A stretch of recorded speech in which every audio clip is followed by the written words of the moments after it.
Podium sizes for you. That's right. Yeah, Like perfect. Well, good morning. And Minister Nafik just reminded me that finally I'm behind a podium where you can see me in many ways.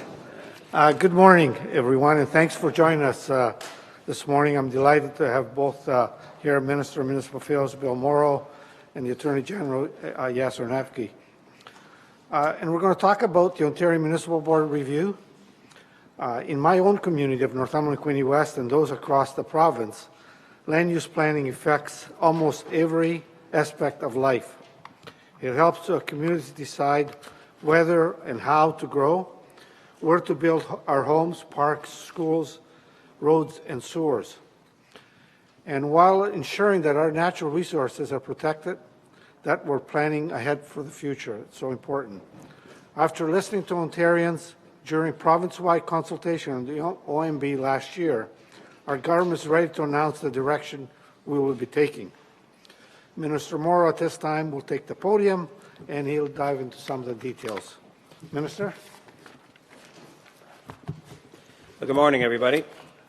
Very pleased to be here this morning. Lou, thank you for that. Pleased to be here with my colleague, Minister Naqvi, with my staff, and I want to just give a shout out to my staff, both in the ministry and my political office, for all of the help. And I know that Minister Naqvi feels very strongly about all the work that's gone into helping us to arrive at this point today. Today, our government is announcing significant changes to the land use appeals system in Ontario. And again, I'd like to thank MPP Rinaldi for his input and his leadership. As my parliamentary assistant, Lou attended many of the OMB town halls held across the province and heard firsthand from Ontarians how they would like to see the land use appeal system evolve.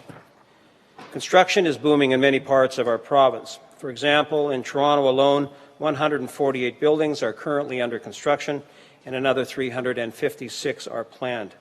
In Ottawa, 81 buildings are at the planning stage. The Ontario we build today will determine what kind of communities we will live in tomorrow and for years to come. And we need to get this right. I think we all want healthy, sustainable, and livable communities. Communities that accommodate people at all stages of life, that are affordable, and have a diverse range of housing options. We need to grow Ontario's communities in a way that attracts jobs and investments, and we need to create vibrant urban centres, while also preserving and protecting green spaces, farmland, and ecologically sensitive lands and waters. Since 2003, we have had many conversations about the land use planning system with Ontarians.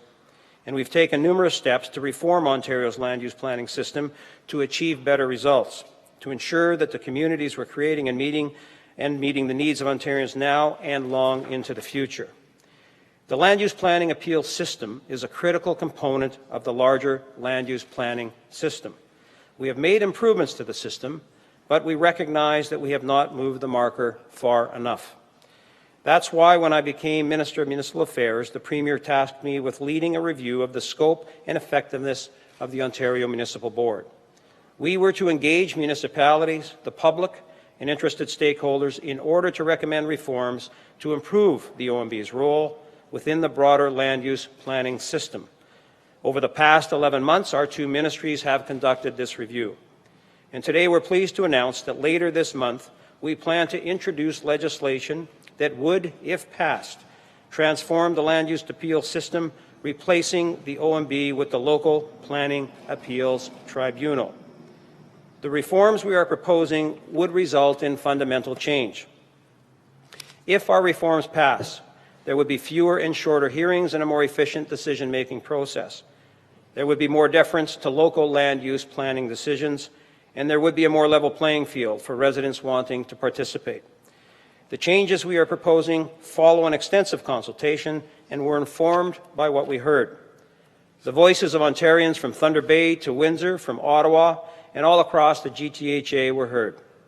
The review generated 1,100 written submissions, and more than 700 people participated in our town hall meetings organized around the province. There were a lot of different views, but there were also some recurring themes that we heard loud and clear from a wide array of stakeholders and the broader public. The need for more community involvement, a more meaningful voice for residents in the process, more local control over planning decisions, fewer hearings, and a more transparent process. We have been clear since the beginning of the process that we need an independent public body where people can challenge or defend land use decisions that affect their properties and communities. This tribunal has an important role to play in our land use planning process. People don't always agree on how their communities should develop or change. The Local Planning Appeal Tribunal would give them a place to voice their concerns on planning decisions that affect where they live and where they work. And it would provide a better alternative to resolving disputes through the courts. But it's important that this process is appropriate, open, and fair. The reforms we plan to introduce would, if passed, give communities a stronger voice in the land use planning process. There would be more weight given to local and provincial decisions. We propose to do this by ensuring some matters could only be appealed on the grounds that they don't conform or aren't consistent with provincial and municipal plans or policies. This transformed tribunal could only make decisions on matters that are part of the municipal council's decision. It could only overturn the municipal decision if it doesn't follow provincial and local plans or policies. We also propose to bring fewer municipal and provincial decisions before the tribunal. If passed, our changes would make the appeals process shorter and less costly by setting deadlines throughout the appeals process. Taken together, we believe these changes, if passed, could help bring development, including new housing, to market faster, creating communities that better reflect local concerns. And provincial and local policies that support the creation of complete communities with a range of housing types could also be put in place faster.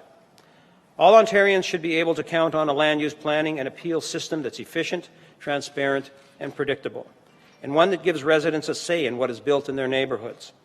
The legislation that we will be introducing responds to those needs, which are at the core of building strong Ontario communities. I've been working on this with Attorney General Naqvi for some time.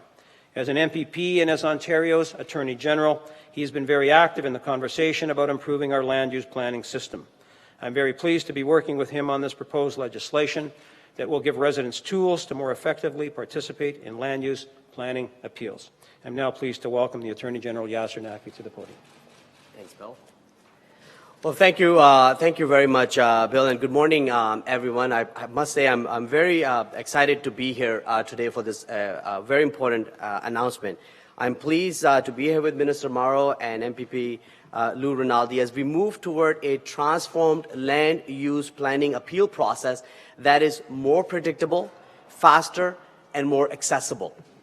And if you will let me indulge for just a moment, I must say that this is a particularly momentous announcement for me personally. Not only because OMB reform is a major component of both our mandate letters from the Premier, but also because it was a promise that I made to my community back in Ottawa and have been working towards since 2010. So I echo Minister Mauro's sentiments. The land use planning appeal system isn't working for people and communities. The status quo is simply no longer an option. And it's on us to make the bold changes required to overhaul the system. Our cities have to keep growing to support the needs of current and future generations. But the neighborhoods that give rise to those cities must fit the needs of the families that live and work in them. They need to form a community.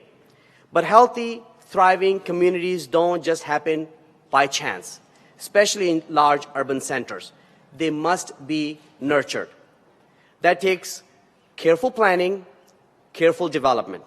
And we know that there are many different ideas on the best way to develop an area. There are strong opinions and many competing voices.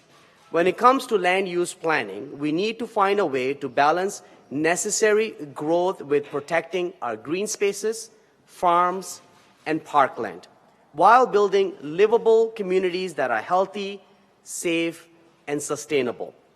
At the end of the day, a successful land use planning system protects the best interest of all members of the community. A moment ago, Bill just told you all about how we are overhauling the Ontario Municipal Board and creating a new appeals tribunal. As Attorney General, it's up to my ministry to make that new system accessible to everyone, local community groups, developers, and municipalities. As I said before, we know people care deeply about the communities they call home. And many of these people have very clear ideas about how their communities should grow. Rightly, they want to be sure that their views are taken into account when major decisions are made.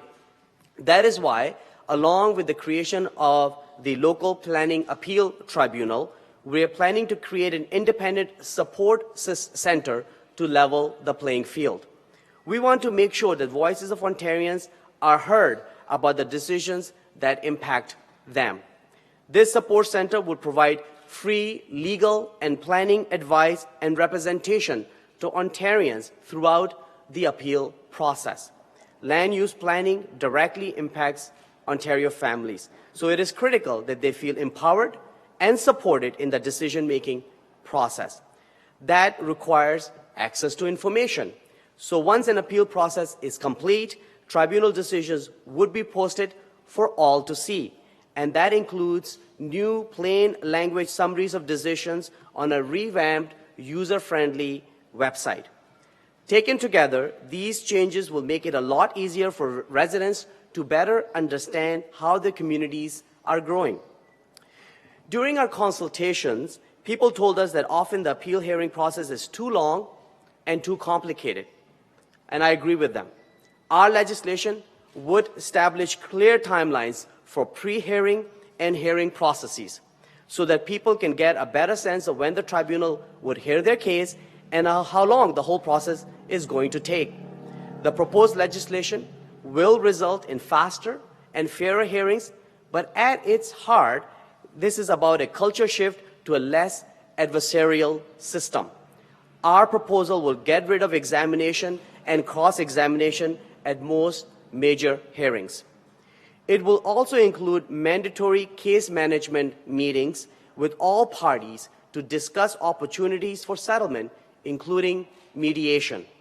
We heard throughout the consultation that there needs to be more mediation in the appeals process so that people can avoid going to the tribunal altogether. We absolutely agree. This change would allow for alternative solutions to land use planning issues, solutions that the parties reach together. I'm sure that many of you will recognize this famous quote from Jane Jacobs. She said, "Cities have the capability of providing something for everybody, only because and only when they are created by everybody." I couldn't agree more. Both Minister Mauro, Lou Rinaldi, and I are committed to ensuring that the changes we are proposing to Ontario's land use planning system put people and communities first.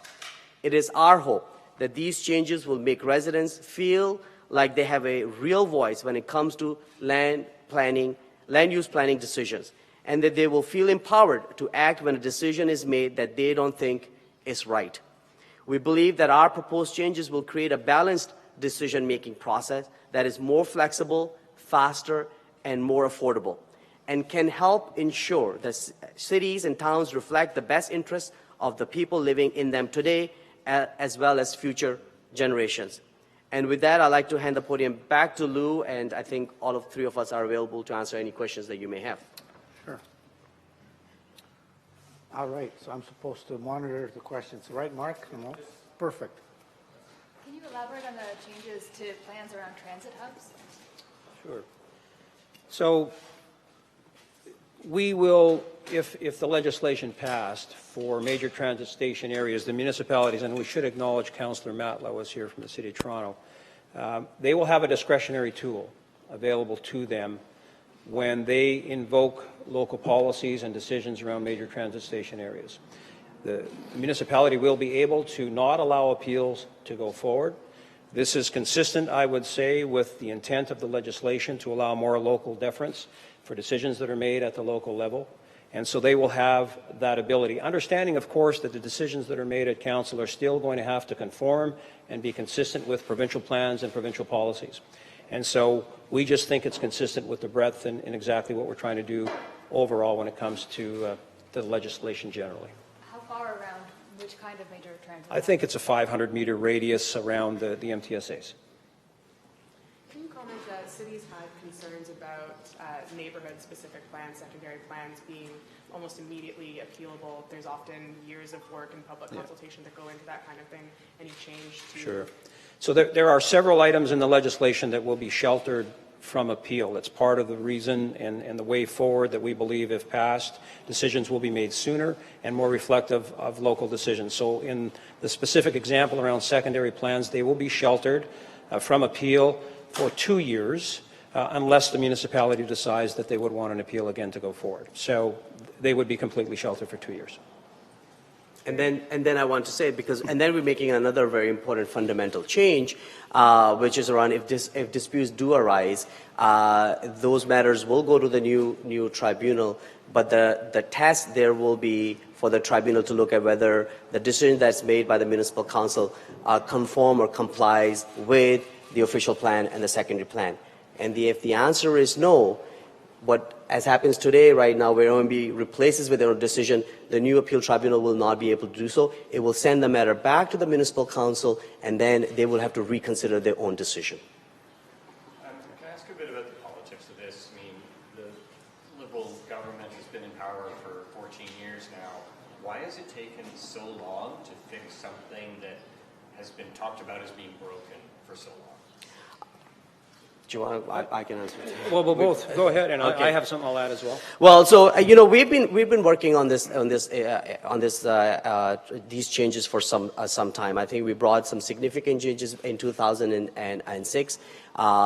We gave time for them to take place. Then we brought changes again just a few years ago through Bill 73 in the Planning Act that gave stronger voices and more predictability to how local plans are made. And now we're taking this very important transformational change.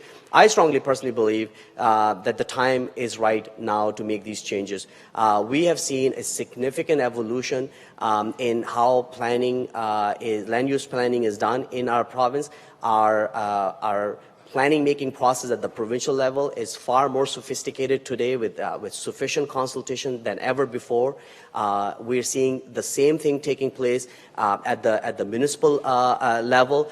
It only makes sense that we really look at the OMB system, transform it the way we're doing it now, to truly make it a dispute settlement process where the guiding principles, the guiding documents remain the one at the provincial level and at the municipal level, and not have a body like the OMB that can create policy at the same time as our provincial and local governments. So I think with the evolution that we have seen, this is the right time to make sure that we truly have a dispute settlement mechanism by way of local planning appeal tribunal that respects that evolution and gives stronger voice to all parties involved, municipalities, developers, and local communities. One of the changes that we have made in the past that has borne some fruit, I would suggest, though, is the local appeal bodies. So they were enabled in 2007, 2006. Only one municipality to this point has made the decision to implement, construct, and begin hearing what they're allowed to hear at the local appeal body level so far, and that's the City of Toronto. And so I think within the last week or two, very recently, the City of Toronto's local appeal body is now active, running, operating. About 70% of matters that ended up before the Ontario Municipal Board at the City of Toronto level were matters that could have been heard for the past 10 years by a local appeal body. That's active now. So right off the bat, so that was a reform that we brought in previously. So there was work that was done before, and there was work that has yielded results. We would all agree maybe it's taken a bit longer than we thought it would at the time. It's the only one. There are other municipalities have yet to create their own local appeal bodies. We've also expanded the scope of what the local appeal bodies can hear. Generally, it's been site plan, consents and variances, but now we're including site plans as well. And so that will take another piece out that could have been appealed to the OMB. So this goes back to more local deference. This goes back to expediting the process and control for the local municipalities. So it's a good piece, and it speaks to work that was done previously. I'm expecting developers are going to not be terribly thrilled with this. What's your response to developers that say this is yet another example of the Liberal government doing some things that will tie developers' hands and make this more difficult? Well, I think they perhaps, it's fair to say, might have preferred status quo. We don't agree. We don't think that's the way to go. We're making a change. We are, please remember, though, maintaining the local planning appeal tribunal. So there is a place to appeal to. What is changing dramatically is what they can do. There will not be, as their so-called de novo hearings anymore. The local planning appeal tribunal will only be ruling on consistency and conformity. So you can still bring an application to a local council, you can still put it in, you can still have a disagreement, you can still appeal it to the local planning appeal tribunal. It's just that they will now only be ruling on consistency and conformity with local plans and with provincial plans and policies. So if I may. In terms of people to understand, and actually this is probably a good question to the Attorney General, is from a legal standpoint, does this kind of tip the balance back away from being in favor? Yeah, and let me answer both questions together. We've done a lot of consultation, and I know Bill feels the same. Strongly believe that this is really a balanced package. We're transforming the way we do dispute settlement within the land use planning system. But we're balancing all the interests, and the way we're doing it is by creating more predictability around our planning decisions, both our planning documents and planning decisions. And for developers, that is good news because they have to now spend less time disputing these matters at lengthy hearings that takes a long time at the OMB, as opposed to doing what they do best, is build homes and build neighborhoods. So by making sure that we're creating opportunities for better decision making at the municipal level, we're creating more predictability in the system. The other thing we're doing is making our dispute settlement system truly a dispute settlement process that is streamlined, is more accessible, and is less adversarial. Again, ensuring that in those matters where we would need some sort of dispute resolution, you've got a process that is far more responsive than what we have in place right now. By replacing and repealing and replacing the OMB, are you keeping the same personnel and bureaucratic structure in place? So we're going to be looking at some significant changes in terms of course, the rules by which the new local planning appeal tribunal will operate. The members will will continue, but of course we are going to be appointing new members as well. This is really a very significant culture shift that we are bringing forward within the institution by changing the scope and its mandate, and also changing its process by which they will be dealing stuff. We are no longer, as I suggested earlier, we'll be looking at lengthy hearings with witnesses and cross-examinations. What we're looking at is more a paper-based system where what one is looking at is conformity to municipal decision making on very narrow areas of issues. But most importantly, the change we're making, which is I think is a very fundamental change that makes the system less adversarial, is mandatory case management meetings, including the option for mediation, so that all parties can be brought together right at the onset of any matter and see if we can get to a win-win solutions as opposed to the very adversarial system that we have in place right now.